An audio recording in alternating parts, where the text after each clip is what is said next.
Uh, Quite a bit of additional density was put here, and I, along with my colleagues, were enthusiastic about what that did for the downtown. I'm basically a pro-density guy.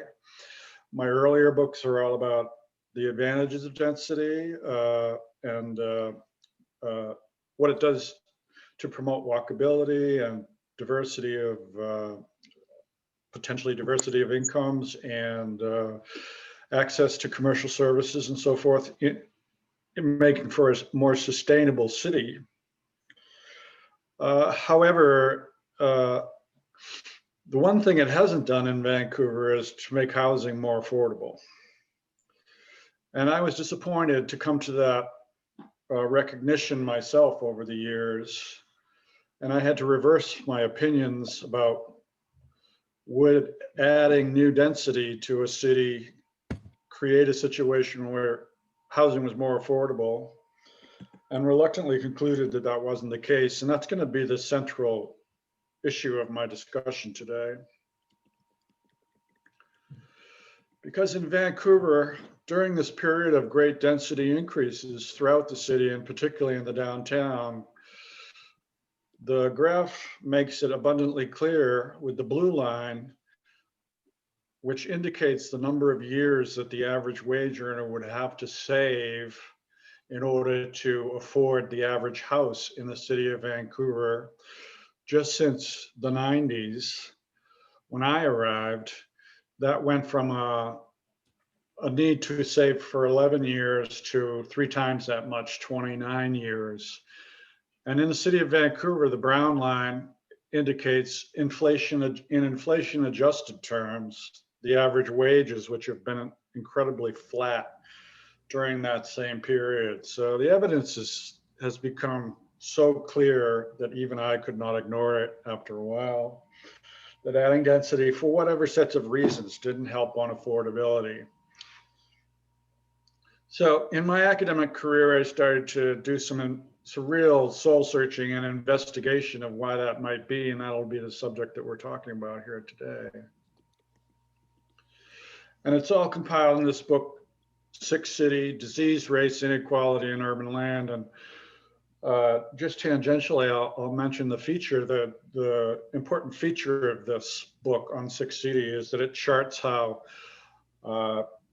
marginalized communities and the younger generation are not only disadvantaged in terms of their precarious access to housing, but they're also disadvantaged in terms of their additional exposure to COVID diseases and other pandemics because of issues that relate to housing, such as crowded housing, which the Bay Area and Los Angeles area have a real problem with crowded housing right now. It's not density that's the problem. It's not how many units there are in your neighborhood, it's how many people there are in your unit, which turns out to be the vector. And the fact that endangered people in crowded apartments tend to live in neighborhoods with other people that are in crowded apartments, and they see each other on the streets and they serve each other at the grocery stores and at the cafes and so forth. That the exposure to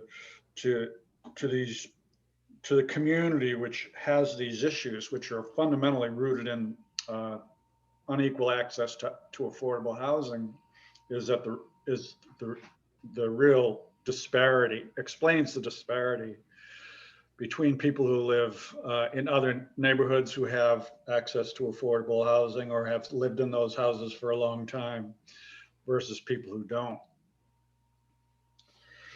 So that's the nature of the book. And underlying the book is this idea that it's really housing that is driving a lot of issues of inequality, and most recently, inequality in terms of its effect on the transmission of the pandemic. And underlying all this is something that people are really not familiar with. And it's no surprise, because I wasn't familiar with it before I started to do this investigation some 10 or 15 years ago. The real driver is not the price of the house. The real driver is the price of the land underneath the house. It's land price inflation in the United States and around the world particularly in our urban areas. And California is sort of the poster child for inflated land values. The deeper red you are, the more the cost of that land and the cost of that land is. And this map underrepresents the reality, because if you do that, this is in terms of geographic areas of each individual county. You may recognize the various counties in California. But if you explode those up to a scale that represents how much they actually represent in terms of the total land value of the United States, as this GIF Whoa. illustrates, you see that this is an incredible phenomenon of land price inflation. And this is, and I'll show you a slide in a little while, this is a very relatively recent phenomenon within the last, basically since 2008, when we recovered from the last property crash. So that's the reality. You have basically all of California sucking up what looks like about a fifth of the total land value in the country, whereas you have the Northeast corridor taking up another quarter or a fifth, and Florida and Texas and so forth. And this is just a value of urban land, $30 trillion worth is the value of urban land in major metropolitan areas in the country.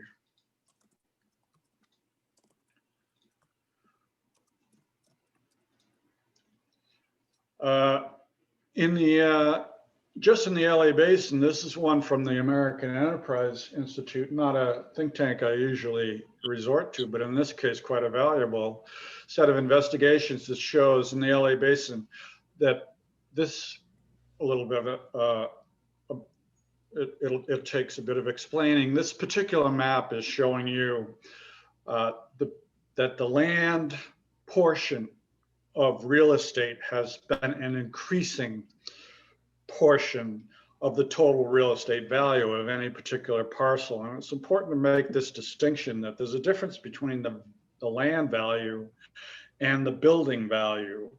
So this shows you that the land value, where it's the darker red, has been going up such that it's an increasing percentage of the total value of what's on the parcel. The next one I think is more dramatic, same landscape, showing you that in this part of the LA Basin, which tends to correlate with the parts of the LA Basin which previously had the most affordable housing, now is suffering under the situation where the land value, the land component, change in land price, has increased just in 7 years from by the amount of 500%. So I hope that this proves to you that the real problem, or something that really ought to concern us all, is the inflation in land value. It's not the cost of building the building itself. The cost of building a building has only gone up marginally. You can still build a wood frame building for a couple $100 a square foot. But in metropolitan areas, the value of the land per square foot when you build out can be anywhere from $500 to $1,200 per square foot. And that's a very recent phenomenon. So lo and behold, when I was doing this investigation, I discovered a San Francisco native called Henry George. And Henry George, in my world and among the people that I'm talking to, is making a bit of a comeback.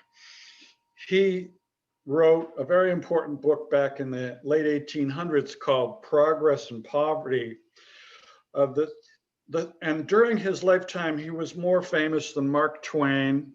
His influence on global economics was greater than Karl Marx. And it's incredible that we've almost forgotten this fellow, because he had an incredible insight, which really relates to what we're talking about today.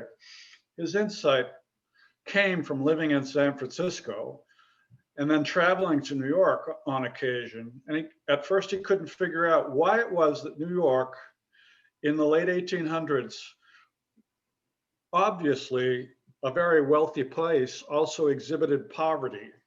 There were beggars on the street, and the homeless people as we are living with now, and we can't figure out why or what to do about it.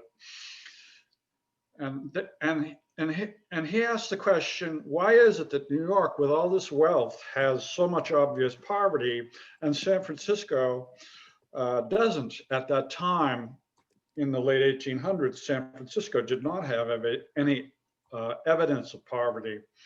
And from this, he developed the hypothesis that as areas grow wealthy, it produces poverty, which sounds pretty bizarre. And asking the question, well, why would that be? He said it turns out that as cities mature, what happens is the value of individual labor, as well as the creative enterprise of entrepreneurs, gradually becomes absorbed in the price of land, what he called land rent, but that's both land price and actual commonplace rent. And it absorbs that wealth to the point where almost all of the value of individual labor in the economy of a region and the creative enterprise of entrepreneurs gets absorbed into land wealth. And he explained this in his book Progress and Poverty, which for a decade sold more copies than the Bible in the United States, and it was translated into 20 different languages. And he was, as I mentioned before, far more influential for this idea, which really captured the imagination of a lot of people around the world, than was Karl Marx or Adam Smith or any other economist. I like him a lot because he taught himself. He was what we call an autodidact. He didn't have any training in economics. He just did this through his observation. And he became so influential around the world. And it's tragic that we don't really remember him very much in the American conversation about real estate, because it was so important. There's a longer sub story about why his work, why his influence became diminished. And that story has to do with the conscious intention of the land barons during the late 1800s to argue against him and to set up academic institutions like Columbia University and the Chicago School of Economics, which were specifically funded to argue against his principles because they would endanger the wealth of so-called land barons. All right, that's Henry George, and I'll come back to him in a moment. This is about where are we as a nation and as a world. This applies to Canada and the United States and to most advanced economies. We're now living in the moment where average wages have separated from productivity quite dramatically. Up until the 1970s, when productivity increased, wages also increased, and that had an influence on access to housing. Baby boomers, of which I am one, were lucky enough to enter the housing market right around this time. Unfortunately, our children and now our grandchildren are in this zone where the gap between what we contribute to productivity and what is returned to us in wages has separated a lot.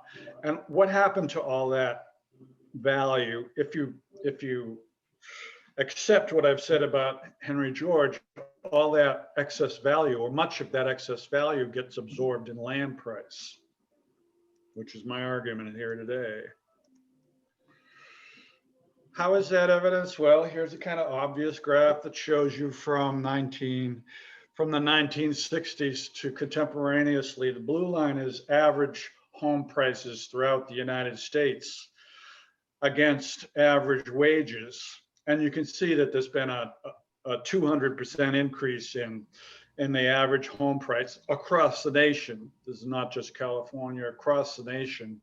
And it has not kept up with wages. This is something that we know, but it's instructive to see it in terms of a graph. But when you hone in on poor California, the graph becomes far more dramatic and terrifying, because this is that same line showing you the increase in home prices nationally. This is the California median existing home price with the big bump there in 2008 that you recognize. But the San Francisco median condo price and the San Francisco area median house price is more than alarming. It's shocking, tragic, and it's a disgrace to the human race. So here in Vancouver and in California and almost every place I discuss this, it's very frustrating for me, having looked at this so carefully, to come up against the presumption that all of this would be cured if only we could add additional density. So on the left, you see a kind of very simple diagram of a single family home before rezoning, land price, $1 million per square foot. Interior price is $1,000 roughly. Those are simple numbers to get your head around. And we think that if we would quadruple the density, of course, the per square foot of interior price should go down to below $500 a square foot, or maybe 400 or 300 bucks a square foot if we're lucky, which would bring it back to affordability. But unfortunately, in all the cases that I've examined throughout North America, what happens when you do a rezoning is you let the hungry dogs of land price speculation and inflation loose across the landscape.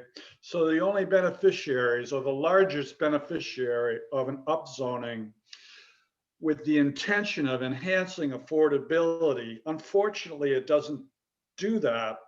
What it does is increases the land price prior to the building of this new building. And at the end of the day, the price per square foot stays roughly the same, because the market for real estate is governed not by the price of the land, it's governed by how many square feet you can put on the land.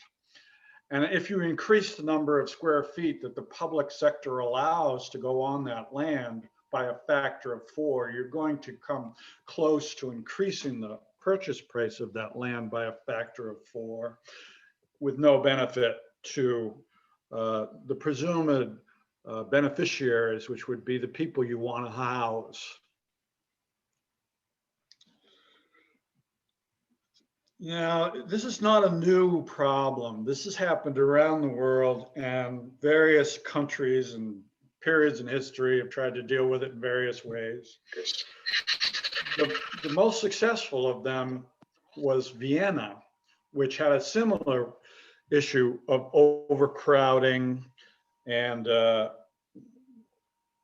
very inflated land price. There's not time for me to explain all the reasons why, but at the end of World War I, they found themselves in a situation where they had people. It was so crowded in Vienna, and the prices of homes and rents was so high that people were actually renting out bed space during the day for the night shift, so someone could come in and sleep in your own bed during the day and pay you for the honor of that. So in the 1920s to now, what they did was they could have said, let's build a lot of housing, but that they realized that that wasn't going to work. What they did instead was they put a tax on, I must interject, inspired by Henry George, they put a tax on the property of the most expensive dwellings in the city, which were basically all apartment buildings, and used that, and they took that money and they did that had the effect of doing two things. The high tax on high value properties tended to reduce their value and undercut the value of urban land for that kind of property development in the market. So they lowered the price of developable land through that tax. And then they took the money from that tax and went back into the land market and bought land for non-market housing at the rate that they had reduced. They had successfully reduced the inflationary pressures on land value through their tax strategy. And that successfully worked such that today now they have over 50% of the people who live in the city of Vienna live in non-market housing. And interestingly, because the non-market housing sector is so large, over 50%, it has the effect of mitigating the inflationary pressures on market housing. So if you want to buy a condo that's a market condo in Vienna, it's a fraction of the price of a similar condo in Paris, which didn't have this strategy. So rents are much cheaper, given that you can choose a non-market housing option, while even market housing is much cheaper as well. And it comes in many forms. Here's another example of non-market housing. I use the phrase non-market housing because it's more inclusive than the phrase public housing or housing projects, which have a bad legacy in the United States. There, it's usually nonprofit housing corporations or co-op associations that have provided the bulk of this non-market housing. Well, that's an exotic example, and it goes back almost 100 years. What can we do today? I was talking with Jill before this discussion started about the withdrawal of money from coming from the state towards the provision of affordable housing, public housing, if you will, which exacerbates the problem. And I agree with that. It would be better, it's necessary now, given the level of this crisis, for the public sector to come in many ways. One of them is to provide funding.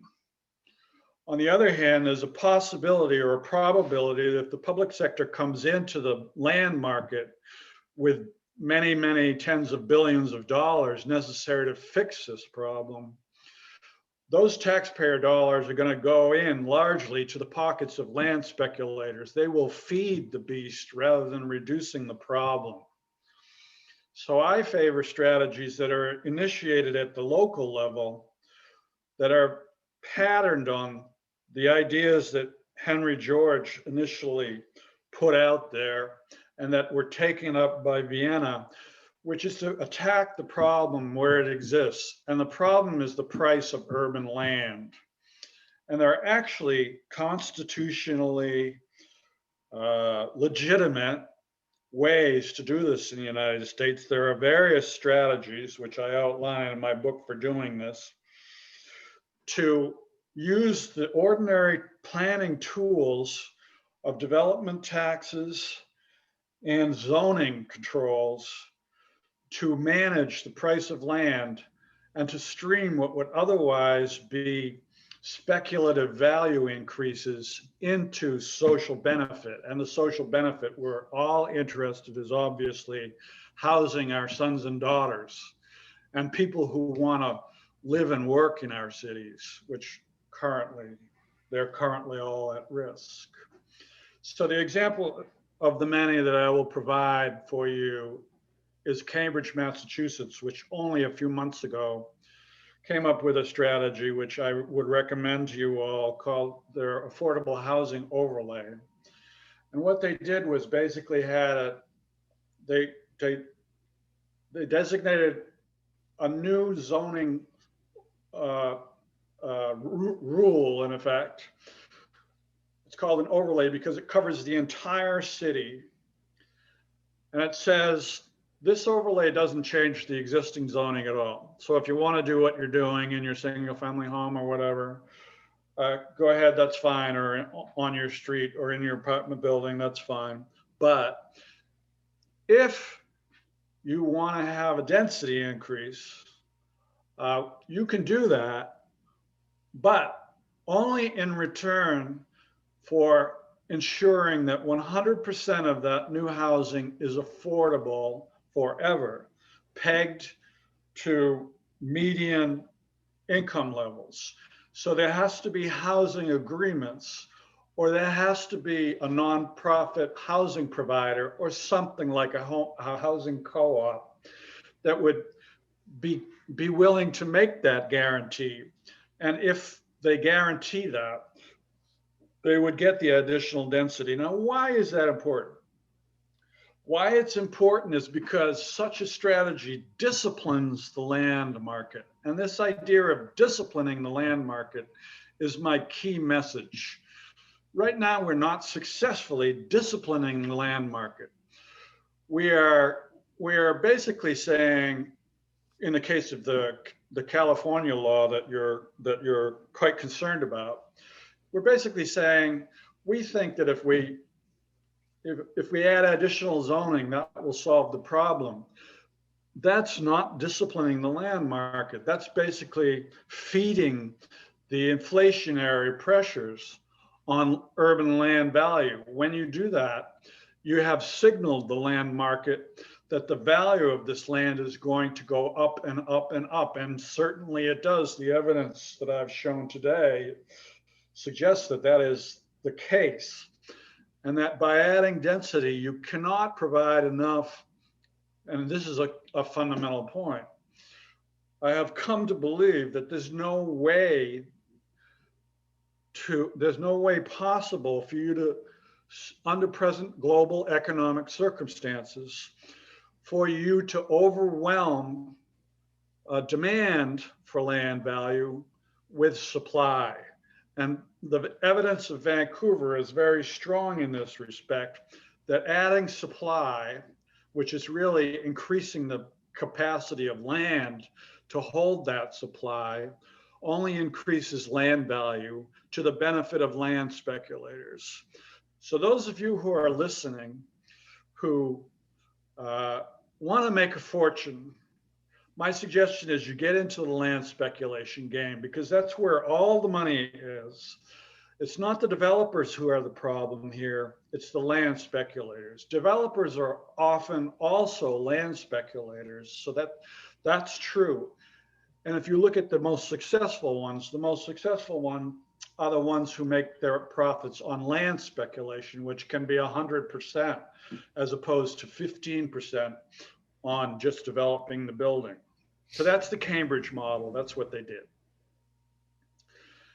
And they got it through a very reluctant citizenry and I'm a designer, so I'm very intrigued by this part of it.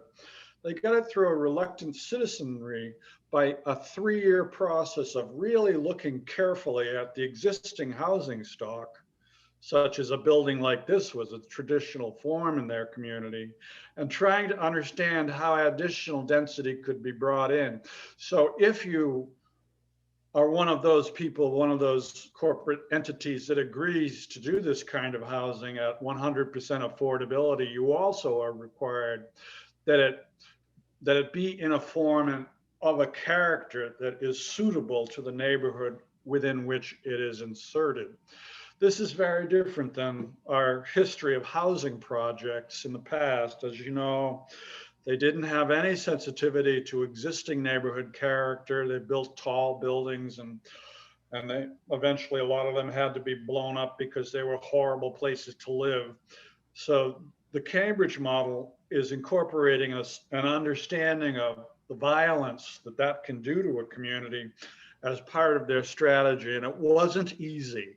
It took 3 years of meetings for the city generally. And, not everybody still agrees. Nobody ever agrees with everything.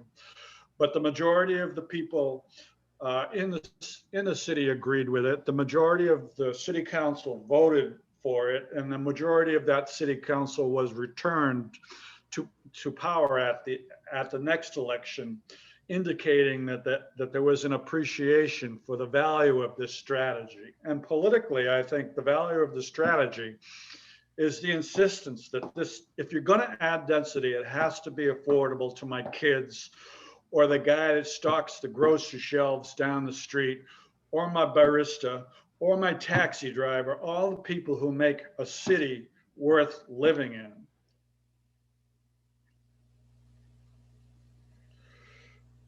Now that's a very aggressive model, and I think when you actually run the numbers, you have to be sensitive to the fact that what works in Cambridge because partly because median wages, when you look at median wages and you look at the cost of construction and you do the project pro forma, 100% affordable can work out. It really can work out because you're not giving these places away.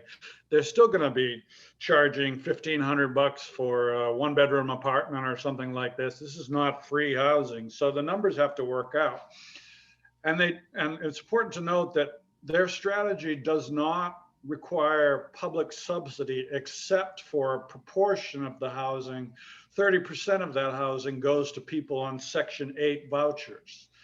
So that's where the federal money comes in as a contribution. The Section 8 vouchers go to accommodate those people at the lowest end, and each one of those buildings would have 30% of the units at the low end, and the rest at the moderate end or the middle class, and what I call working families. Portland, Oregon. I don't know if this was the rationale for it, but it's a legitimate consideration. Portland, Oregon took a different strategy, and they have a somewhat less aggressive strategy. They have said you can add 6 dwelling units on a so-called single-family parcel only if 3 of those units, so that's a 50% target, only if 3 of those units is also permanently affordable.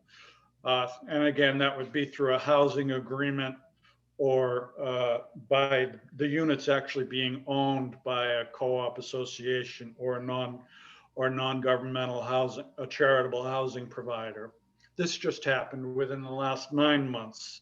So California municipalities should look at this because I think it's a good strategy. And this too has the effect of disciplining the land market. If there's a financial limit on what a project can return once the density is increased, that trickles down to influence what can be bid for that land. So if you know, if you're doing the numbers on a project and you know that the rent on these 3 of the 6 units needs to be thus and so, and the 3 others are a market unit at whatever the market will bear, you will come up with what's called the residual value for the land, which is what you can pay for the land after all is said and done.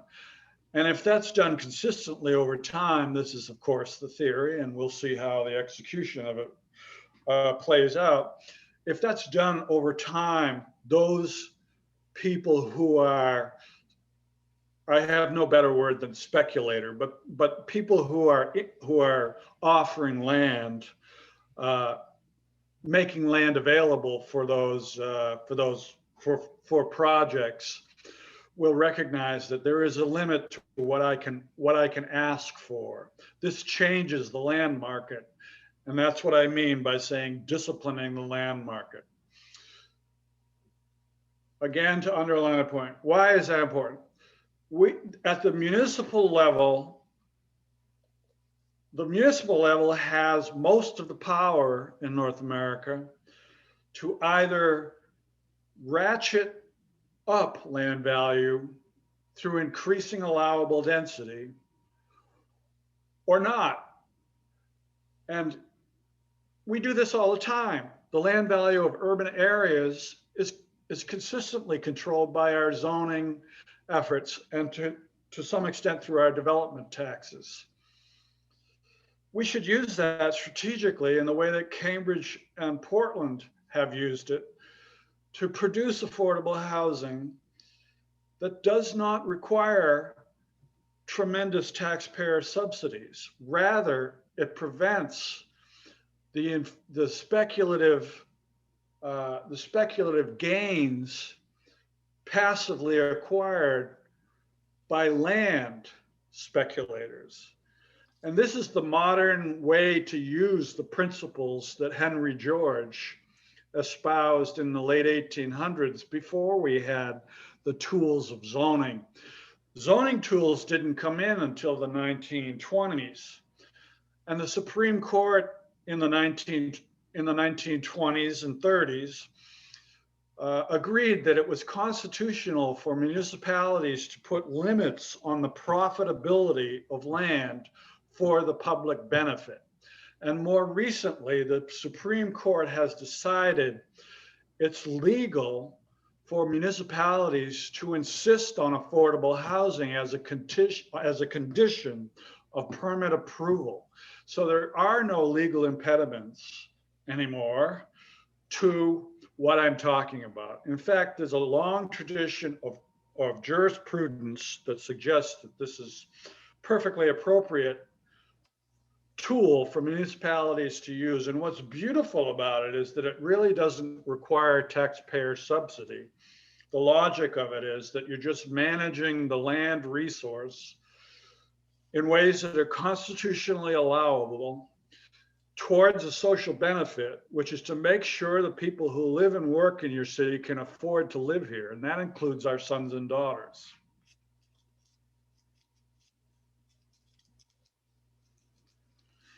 I mentioned Cambridge, and here's an aerial photograph of same. It's a low density city. Well, it's a medium density city. Portland is also a medium to low density city. A lot of single family houses on their own parcels, a lot of beautiful trees, which would be retained. And that was my last slide, actually. That was awesome. Thank you so much, Patrick.